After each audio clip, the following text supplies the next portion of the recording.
Perkenalkan kawan-kawan, sebelumnya nama saya Marta Tea, itu nama memang asli saya dari dulu. Sebelumnya saya mualaf, itu nama pemberian orang tua saya sedari kecil, insya Allah sampai sekarang saya masih pakai. Ada juga pemberian nama mualaf saya itu Khadijah, asal saya Senunu, Kalimantan Barat di Kabupaten Sanggau. Di situ mayoritasnya Dayak dan semuanya kebanyakan yang non-muslim. Di kampung saya sendiri alhamdulillahnya sudah ada yang muslim meskipun tidak 100%, mungkin bisa dihitung sekitar 25%. Dan kampung saya tidak jauh dari kota sekarang yang saya tinggal, Kabupaten Sanggau. Mungkin dari sini berjaraknya sekitar 10-an kilo. Orang-orang kampung saya juga Masya Allah, mereka orang-orangnya ramah, orang-orangnya baik. Insya Allah semuanya baik semua. Keluarga saya juga alhamdulillah, dengan saya yang mualaf ini mereka tidak membeda-bedakan. Saya masuk Islam di tahun 2011 sekitar bulan 2. Orang tua saya itu masyarakat adat dari suku saya itu Dayak. Kami Dayak Pandu. Dulu di saat saya masih kecil, saya punya masa lalu yang kayak sejenis dibully, tidak punya rambut. Dari setengah kepala saya ini mungkin di sini nggak punya rambut. Jadi setiap saya turun ke sekolah itu memang saya tidak tahu punya kelainan apa. Dan sekarang juga masih seperti itu. Terkadang kalau saya capek, lelah atau apa, kadang suka gugur. Atau orang tua saya bilang itu memang dari lahir seperti itu. Dan sampai saya masuk sekolah dasar yaitu SD, saya masih botak, dan botaknya itu licin tanpa ada pori-pori. Saya setiap hari tidak pede untuk ke sekolah dan orang tua saya menyarankan, "Dek, pakai topi aja sekolahnya."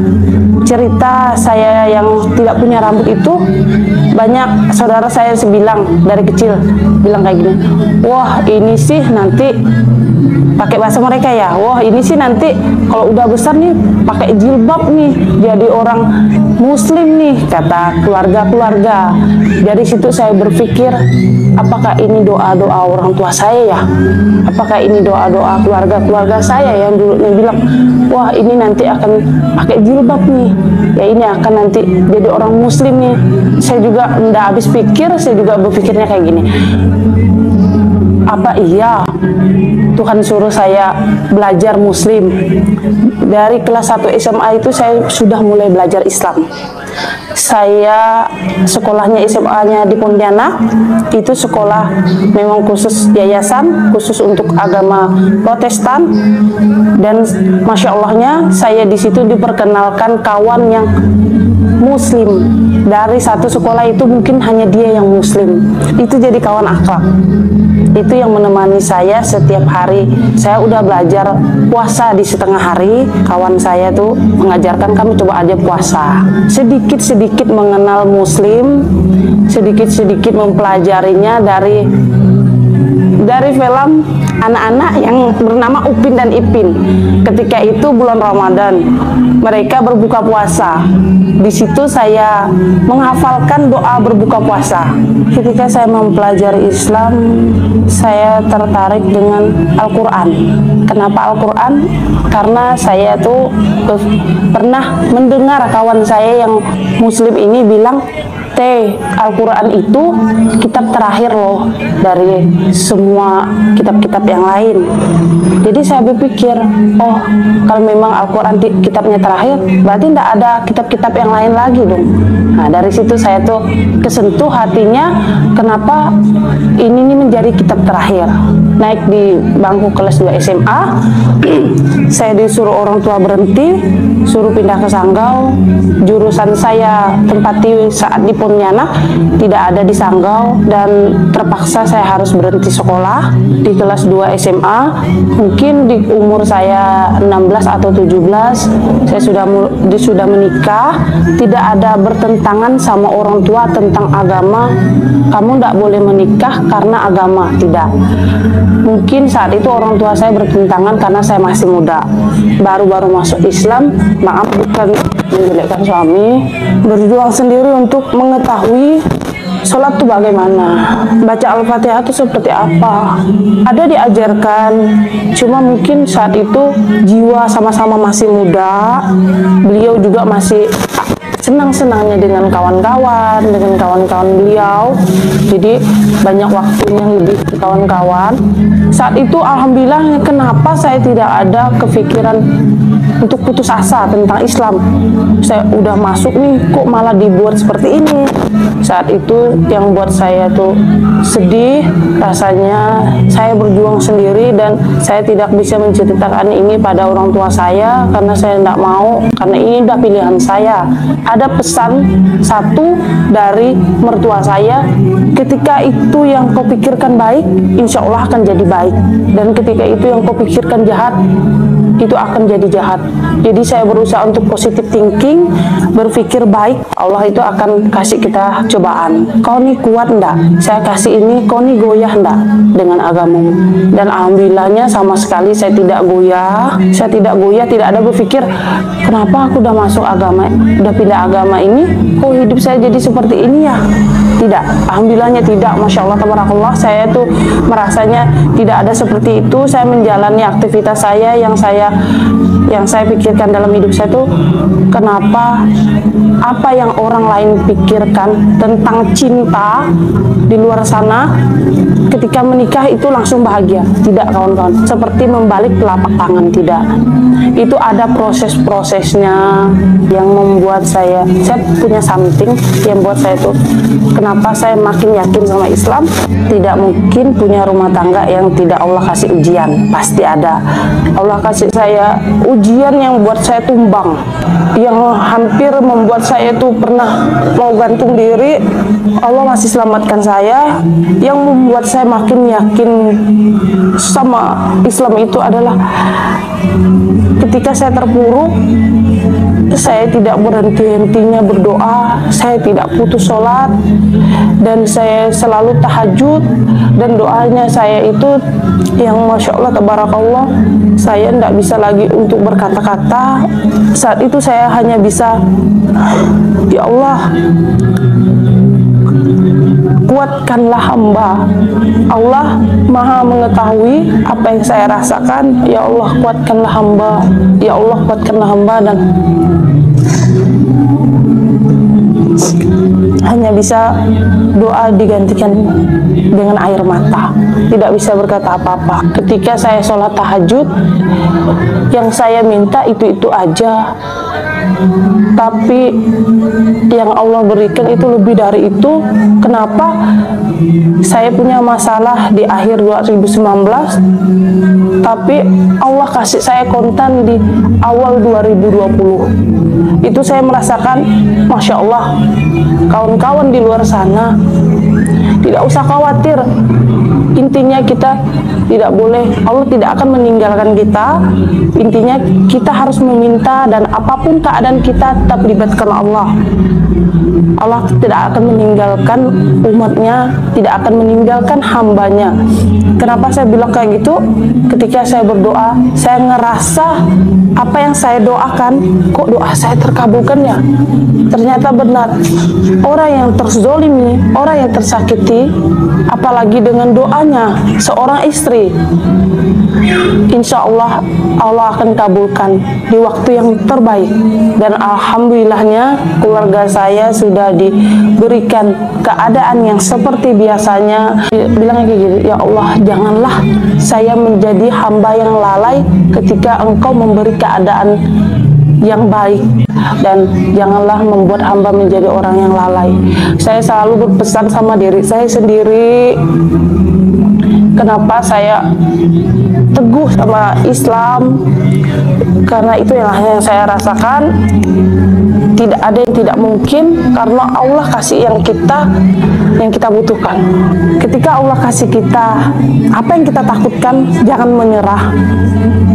Karena ketika Allah kasih kita yang kita takutkan, ternyata Allah itu membuat kita lebih kuat dari sebelumnya. tidak boleh berharap pada manusia. Saya sudah belajar itu meskipun sama suami sendiri, meskipun sama orang tua, karena itu masih makhluk Allah. Jangan berharap pada manusia karena pasti akan kecewa. Berharaplah pada Allah karena insya Allah akan menjadi istimewa. Sekarang saya belajar untuk istiqomah, dan sekarang di keluarga saya juga alhamdulillah dari suami kami berdua belajar untuk hijrah. Dan alhamdulillahnya suami juga sudah menuntun saya, sudah mengajar saya mengaji, saya sudah Al-Quran meskipun bacaan saya belum baik. Alhamdulillahnya kami bersama-sama belajar, dan dia juga dulu merasa bersalah karena tidak mengajarkan saya, kurangnya mengajarkan saya. Jadi alhamdulillah sekarang, dan kami sudah mulai hijrah. Saya merasa banyak sekali yang saya harus pelajari. Ternyata Islam itu seluas itu loh. Islam itu seluas-luasnya yang tidak bisa kita ukur, dan ternyata Islam itu memang benar-benar indah.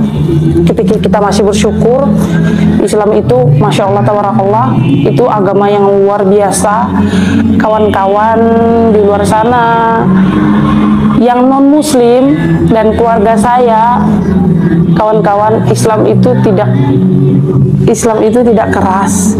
Islam itu Masya Allah tabarakallah begitu banyak toleransi, tidak seperti yang di luar sana katakan. Suami sudah jauh Masya Allah, sudah jauh berubah. Cuma minta doanya dari kawan-kawan.